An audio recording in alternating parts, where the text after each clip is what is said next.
notification in your mailbox from DreamHost telling you that they've successfully installed WordPress, and you then should be set up here. You're sent to the admin, and this page is important. One, you put in the blog title and make sure that you either separate it if you want the word separated or not. Enter your primary email where you want all of the information concerning this site, and then don't forget to click on this box here that allows your blog to be found by the search engines. Otherwise we're kind of defeating the purpose. So make sure before you move on that everything's spelt correctly, and then simply click on install WordPress. Okay, so now we've logged in and we're in the back office or the dashboard of our site. Now there's a couple of things that I'd like to take a look at first of all. One, I don't like this particular color scheme on the back office, and maybe you don't either. So the first thing I do is change it. So you go to users, your profile, and then you'll see you've given another option for the color scheme. You've got the blue or the gray. So choose the blue,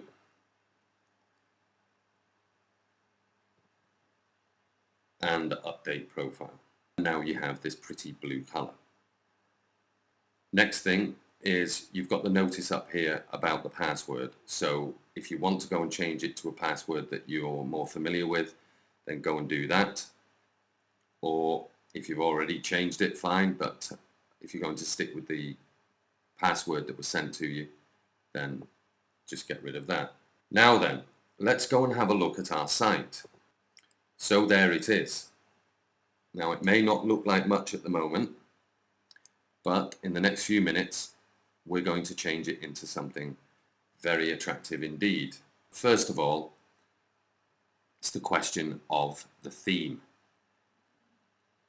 So let's head back, and you'll see down here appearance, and here you'll see that it's using the WordPress default, and that you've got the option of lots of other themes available here. And it's very simple. You just click on a theme and it'll show you what it's going to look like, and then if you like it, you just go up here and you activate it. Now the thing is that some of the themes are better suited to taking plugins and widgets and such than others, so you have to look around, see which one suits you best. But first of all, what I'd like to do is show you the theme that I use and I find works very well for my projects. So what you do is go to add new themes, and then up here in the search box punch in iBlog, and there you have it, iBlog 2. Let's take a quick look at it. And I'm just going to go ahead and install iBlog 2. Now the reason that I like iBlog is because, first of all, it's based on the Apple theme. Now, whether you use Apple or not, they have in recent years directly affected pretty much everyone's life, whether it be through the iPhone or the iPod, or if you use their computers. And they are directly connected with creativity and style and innovation. And if they decide that their website should look the way it does, then I see that as being a fairly good indicator that it's a good place for us to start. So I'm just going to activate it, and now we have it. So let's visit the site. It's very clean, it's very corporate, and it's very recently updated. That's one of the things that I would always advise you to do, is choose a theme that's been recently updated, because that way it can take all of the widgets and plugins and extras.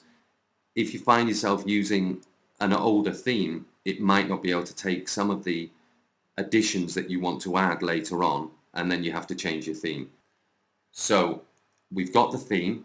Now there's a few things that we need to change. For example, this tagline here, and I'm going to show you how to make the first post, and also we're going to sort out this sidebar here where we're going to place the autoresponder. So very quickly, back to the dashboard, into settings, and you'll see here blog title, everything's fine there. Now you want to get rid of this just another WordPress blog, and basically you want to, again here, this is the second place that the search engines would look. So if you can incorporate keywords connected with what you do, summing up what you do, then you'll be on to a winner. We're just going to go with one of our key phrases at the moment, and then if you scroll down there's a few things that you might want to change as well, but everything else is in order, so I'm just going to save that change. Now at this point my advice to you is to become familiar with your dashboard and have a look around and see what there is.